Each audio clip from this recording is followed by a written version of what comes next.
You really haven't heard this yet?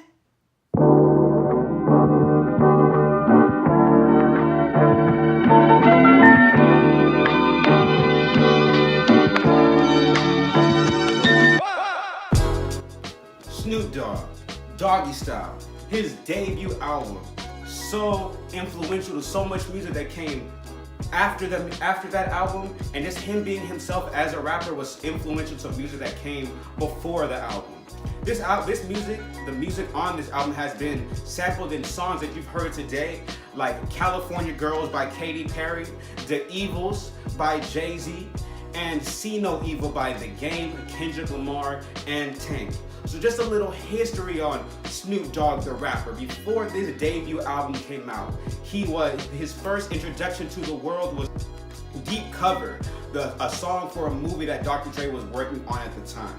After that, he was influential to writing a lot of the tracks on The Chronic. Then even after that, he formed a group, DPG, which had a #1 album in the country. So after all of these accolades, yes, it was finally time for the Snoop Dogg debut album. When this album came out, it broke records. 800,000 in its very first week.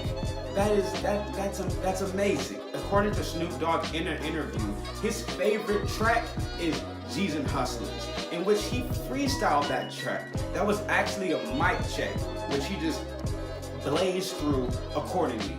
In fact, even before that song, if you've heard the album, there is a skit asking all the children in the class, what do you want to be? And someone's asked, you in the back with those French braids. What's your name? My name is Snoop. Alright, Snoop. What you want to be when you grow up?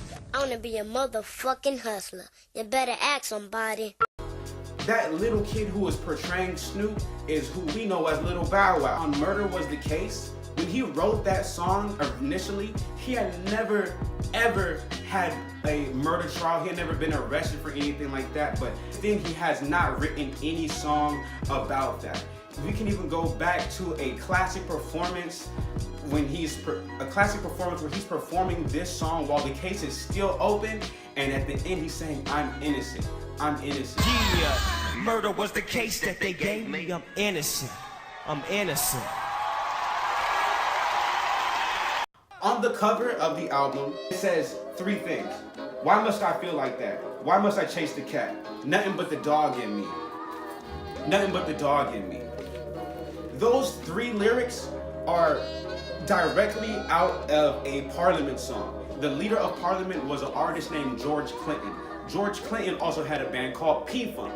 P-Funk may sound familiar to you because you may know of G-Funk.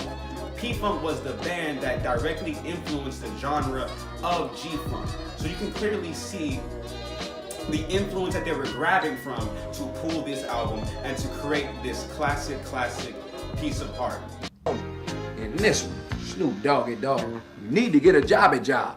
If you haven't heard this album already, you probably know classic standout tracks from this album. Who Am I? Gin and Juice, Ain't No Fun. So based off those beautiful, creative songs, the influence that this album has had, the impactfulness that it has had on the culture and Snoop Dogg as a person, then you should check out this album, especially if you are a fan of hip-hop and the culture. Thank you for spending your time watching this video. We know you could have clicked on 1,000 other links, but you chose to click on ours. So I appreciate that. If you're a fan of the genre, the culture, or the history of hip-hop, then make sure you tune in every single week. We'll be putting out videos of album reviews, hip-hop history, music business for aspiring artists, and remember, if you really enjoyed this, comment, like, subscribe to the channel, and help us get off the ground.